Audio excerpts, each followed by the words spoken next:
guys, I'm going to show you a real quick flow for some back discomfort that you get with arching or bending backwards. And this is one I use personally. I'll do it a lot of times in the morning.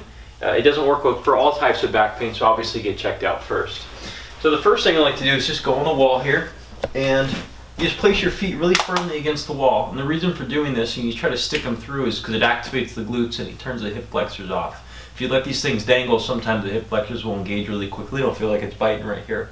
So first thing you're going to do is just drive through like that. Take these hands and then you're going to push your palms into your thighs right there. Notice my rib cage right here. I'm going to sink it down to the floor and just hold the position.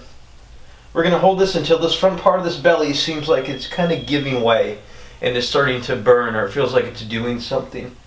After that, you can take a kettlebell. It doesn't have to be a big one, but for me, this 35 is going to work just fine. Find the same position here, drive the feet to the wall, press it through the ceiling, and notice the belly wall starts to activate on its own. Slightly bend the elbows and imagine you're doing just tricep work.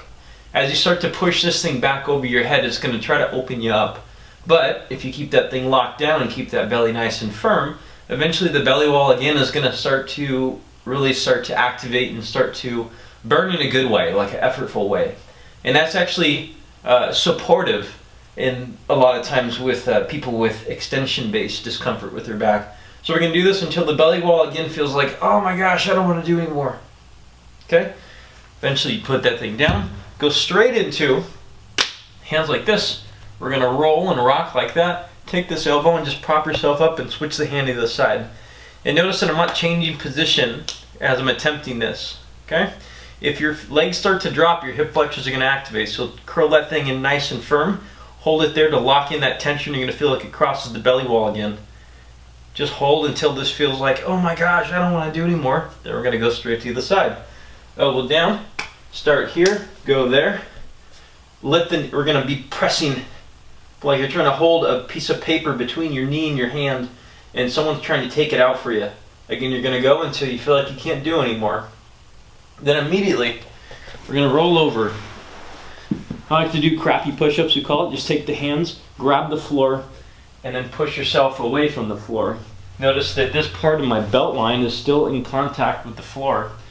The first 5 reps might be a little bit tender, but if they start to loosen up, perfect, great. Then we know we're on to something here. So I give about 20 reps, pressing higher and higher as long as it's comfortable. And again, we're grooving that extension pattern now to make sure that it's becoming more and more comfortable, and we're starting to extend mainly from the hips versus the spine.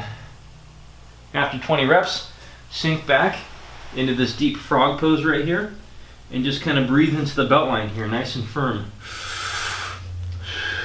You're going to notice as I start to breathe, my back's going to start to, or my torso area is going to start to inflate.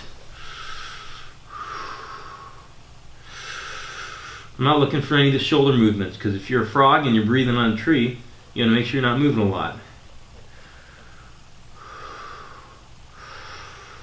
Give about a minute there. Come back up. Then you can test your arching again. If it's more comfortable, then you're onto something. If it's not, then maybe this isn't for you.